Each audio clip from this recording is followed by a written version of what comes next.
ତ ଆପଣମାନେ ଥମ୍ବନେଲରୁ ଜାଣିପାରୁଥିବେ ଆଜି ଆମେ କ'ଣ ବନେଇବା। ଆଜି ଆମେ ପଣସର ଆଚାର ବନେଇବା। ତ ଆପଣମାନେ ପଣସକୁ ନେଇକି ତ ବହୁତ ପ୍ରକାର ତରକାରୀ ବନେଇଲେଣି, ଆଉ ଆଚାର ବି ବହୁତ ପ୍ରକାର ଆପଣ ଖାଇଥିବେ।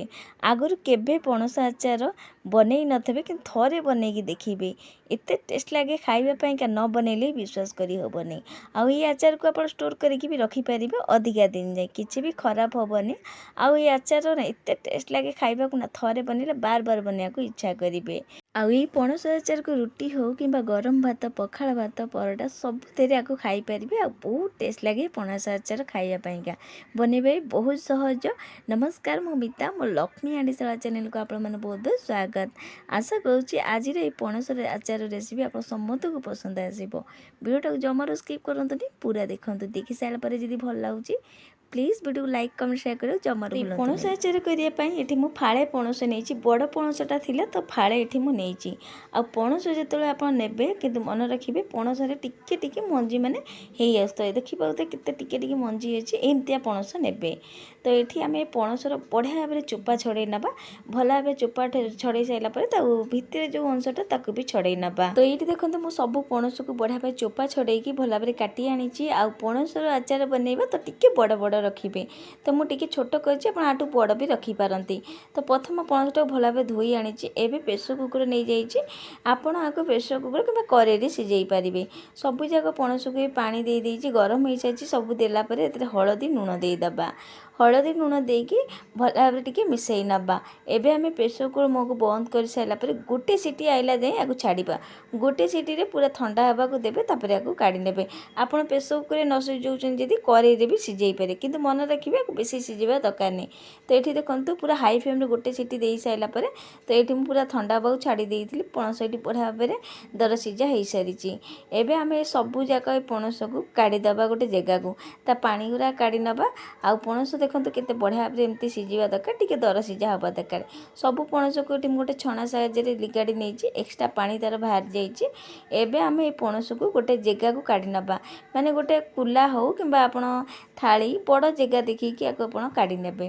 ତ ଏବେ ମୁଁ ଦେଖନ୍ତୁ ସବୁଯାକ ପଣସକୁ ଗୋଟେ କୁଲାକୁ ଓଜାଡ଼ି ନେଇଛି, ଆଉ ଗୋଟି ଗୋଟି କରି ନେଇଛି। ଏବେ ଏ ପଣସକୁ ଆମେ ଗୋଟେ ଦିନ ପାଇଁ ଖରା ଦେବା। ଆପଣ ଖରା ନ ଦେଉଛନ୍ତି ଫ୍ୟାନ୍ ତଳେ ବି ଆକୁ ରଖିପାରିବେ, ଯାହାଦ୍ୱାରା ଆର ପାଣି ଅଂଶଟା ବଢ଼ିଆ ଭାବରେ ଶୁଖିଯିବ।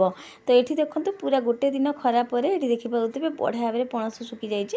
ଆଧିରୁ ଜମାରୁ ପାଣି ଅଂଶ ନାହିଁ। ଯଦି ଖରା ଦେଉନାହାନ୍ତି ମାନେ ଫ୍ୟାନ୍ ତଳେ ରଖିପାରନ୍ତି। ତ ଆପଣ ଦେଖିପାରୁଥିବେ କେତେ ବଢ଼ିଆ ଭାବରେ ଶୁଖିଯାଇଛି, ଆଧିରେ ଜମାରୁ ପାଣି ଅଂଶ ନାହିଁ। ପଣସ ଏଠି ଆମର ବଢ଼ିଆ ଭାବରେ ଶୁଖିଯାଇଛି। ଏବେ ଚାଲନ୍ତୁ ଆର ଆଚାର ବନେଇବା।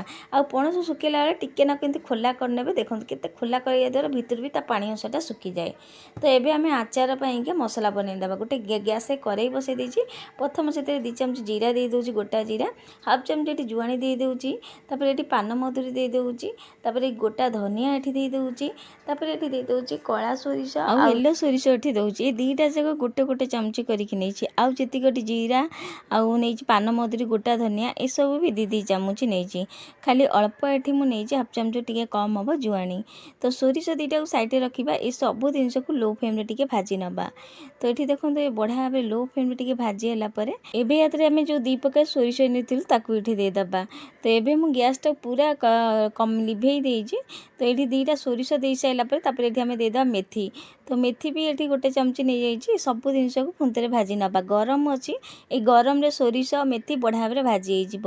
ତ ଏସବୁ ଭାଜି ହେଲା ପରେ ଏବେ ଆମେ ସଙ୍ଗେ ସଙ୍ଗେ ଗୋଟେ ପ୍ଲେଟ୍କୁ କାଢ଼ି ନେବା। ଆଉ ସେଇ ସେମ୍ କଡ଼େଇରେ ଏଠି ତେଲ ଦେଇଦେବା। ତେଲ ଗରମ ହେଲା ଯାଏଁ ଏବେ ଚାଲନ୍ତୁ ମସଲା ଥଣ୍ଡା ହେଇଗଲାଣି ଯେଉଁ ଭାଜିକି ନେଇଥିଲୁ, ଏବେ ତାକୁ ଆମେ ଗ୍ରାଇଣ୍ଡର କରି ଆଣିବା। ସବୁଯାକ ଗ୍ରାଇଣ୍ଡର ଜାର୍ରେ ଦେଇକି ଏବେ ଆକୁ ଆମେ ଗ୍ରାଇଣ୍ଡର କରି ଆଣିବା। ଆଉ ଏଠି ଦେଖନ୍ତୁ ମୁଁ ଏଟାକୁ ଗ୍ରାଇଣ୍ଡର କରି ଆଣିଛି। ଆଉ ଟିକେ ଦରଦରା କରିକି ଗ୍ରାଇଣ୍ଡର କରିବେ, ପୁରା ଚିକଣ କରିବେନି। ତ ଦରଦରା ଏମିତିଆ ରହିବା ଦ୍ୱାରା ମସଲା ବଢ଼ିଆ ଲାଗିବ ଆଚାରରେ ଖାଇବା ପାଇଁକା। ତ ଏଇଭଳି ରଖିବେ। ଆପଣ ଦେଖିପାରୁଥିବେ ମୁଁ ଆପଣଙ୍କୁ ପାଖକୁ ନେଇକି ଦେଖାଉଛି। ତ ଟିକେ ଦରଦରା ହେବା ଦରକାର, ପୁରା ଚିକଣ କରିବେ ନାହିଁ। ତ ମସଲା ଏଠି ରେଡ଼ି ହେଇଗଲାଣି। ଏବେ ଚାଲନ୍ତୁ ଗ୍ୟାସ୍ ପାଖକୁ ଯିବା। ତେଲ ଯେଉଁ ଗରମ ହେବ ବସାଇଥିଲୁ ଏ ବଢ଼ିଆ ଭାବରେ ଗରମ ହେଇସାରିଛି। ମୁଁ ଗ୍ୟାସ୍କୁ ପୁରା ଲିଭେଇ ଦେଇଛି। ହାଲକା ତେଲ ଟିକେ ଥଣ୍ଡା ହେଲା ପରେ ହାଫ୍ ଚାମଚ ଖଣ୍ଡେ ଏଠି କଳା ଜିରା ଦେଇଦେବା। कला जीरा तेल ही देवे गोटा कला जीरा ये मुझे देदेजी हाफ चामची भल भाव मिसई सारापर गोटे चिमटा ये हेंगू देवे हेंगू निश्चिंत देवे हेंगू दबा द्वारा खटा बहुत बढ़िया लगे आ बहुत दिन जाए खटा रहा तापर ये मुझे देदेजी लुण आम पणसरे देचु तो देखिकी लुण देवे 2 प्रकार ये लुण दे देदेजी कला लुण आ डेली व्यवहार करूँ से लुण तापर हाफ चामची खंडे लंका गुंड ये देदेजी राग के खाइबे से लंका गुंड दे पारती हलदी ये गोटे चामची देती हलदी आ लुण दबा द्वारा खटा अधिका दिन टिके रहे तो आपड़ ये देखिकी लुण हलदी देवे तो भल भाव सब जिनस को मिसई सारापर आम जो पणस को नहीं आमर जो सी सुखी से पणस ये सब जाक देदेबा पणस दे सारापर भल भाव को मिसई नवा तो ये गरम अच्छी तेल तो सब बढ़िया भाव में मिसई गई देखो मसला गुराक पणस भी देदेबा मन रखिए तेल बेसी गरम तेल बनइबेनी खटाटा तो ये सब जाक पणस दे सारापर जो बनई रखते मसला ताकू भी देदेबा सब जाक तापर ये गोलमरिच हाफ चामची खंडे दे दूची आंब चूरण पाउडर दे दूची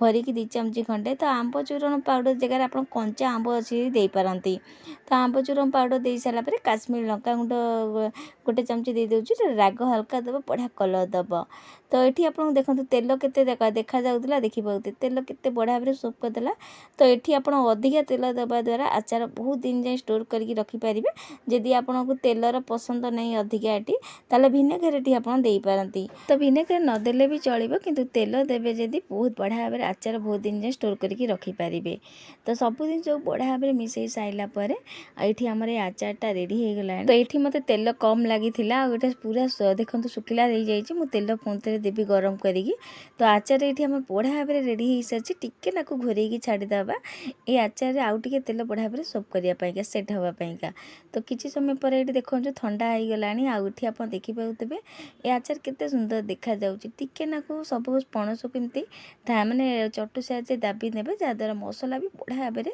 पणस भितर पशिब आप देखिपारे किसी भी तेल भी ना बढ़िया भाव में सूप कर आउटी देखा बढ़िया भाव में आचारटा होपण गोटे काच बोतल किंबा कौन जगार को स्टोर करके बहुत दिन जाए आचार को रखिपारे तो ये मत टिके सुखिला लगी मु तेल पुणी गरम करके देवी तो तेल दबा द्वारा आचार बहुत दिन जाए को स्टोर करके रखिपारे ये पणस आचार थरे बनईकी देखिए खाइबा बहुत बढ़िया लगे तो यहाँ ये रेडी हो सारी टे सैड आचार को भर्ती करने गोटे जगह मुझे आप काच बोतल रिका भी नहीं पारती कि एमती गोटे जगह नहीं पारती शंकर तो ये आम गोटे सुखी फ्लेवर दबा जो आचार बहुत बढ़िया टेस्ट आसो तो से देखो तो गोटे गिना नहीं गोटे कोईला को पोड़ी देती एवं से अल्प टिके घी पकेबा तापर जो आम आचार जो थे भर्ती करवा लौटे रखीदबा एमती करने द्वारा आचार बहुत दिन जाए स्टोर रहा आचार आउर भी टेस्ट लगे खाइबापी गोटे नुआ प्रकार टेस्ट पाइबे आचार रे तो ये देखो यहाँ बढ़िया भाव में लौटे रखीदे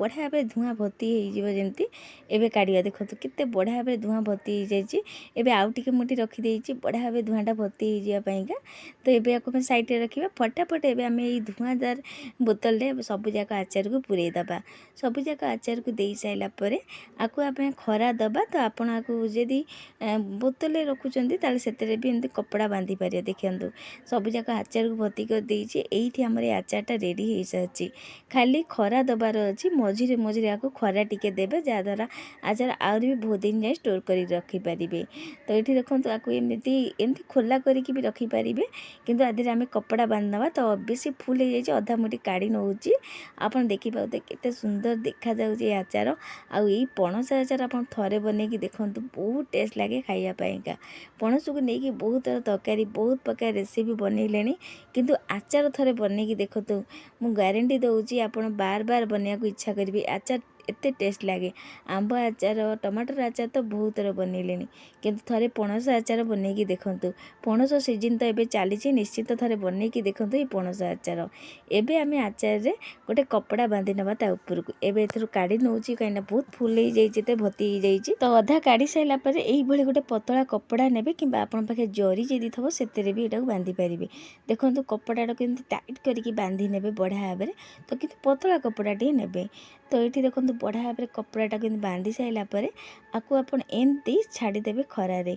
तो बढ़िया भाव में खरा खाइबा द्वारा आचार बहुत दिन स्टोर रहिबो आउरी बहुत बढ़िया लगे आचार खाइबापा।